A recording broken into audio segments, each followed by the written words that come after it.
कढीपत्ता, 1/4 कप तीळ, लाल वाळलेली मिरची, चवीपुरते मीठ आणि तीळ पण आपण 1/4 कप घेतलेले आहे।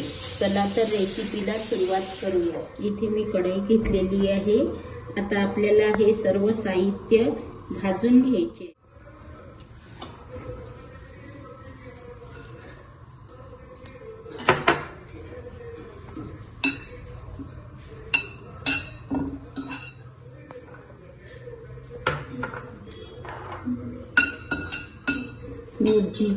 मिरचीचे आपण तुकडे करून घेऊया।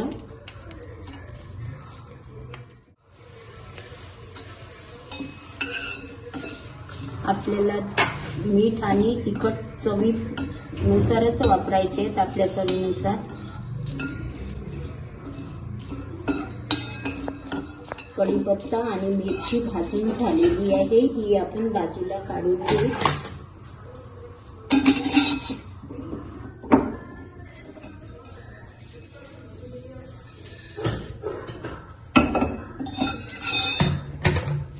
आता तीळ भाजून घेऊ। 1/4 कप तीळ आहेत आपले।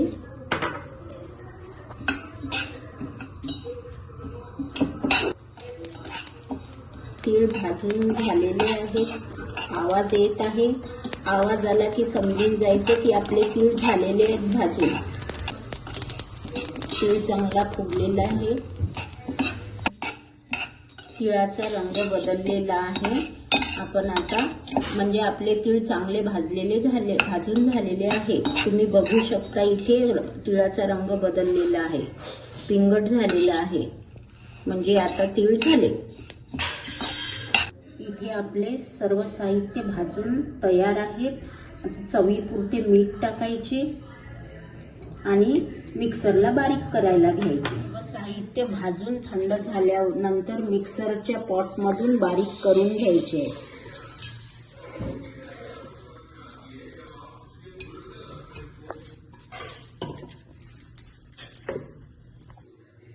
हे मी मिक्सरला जाडसर फिरवून घेतलेले आहे।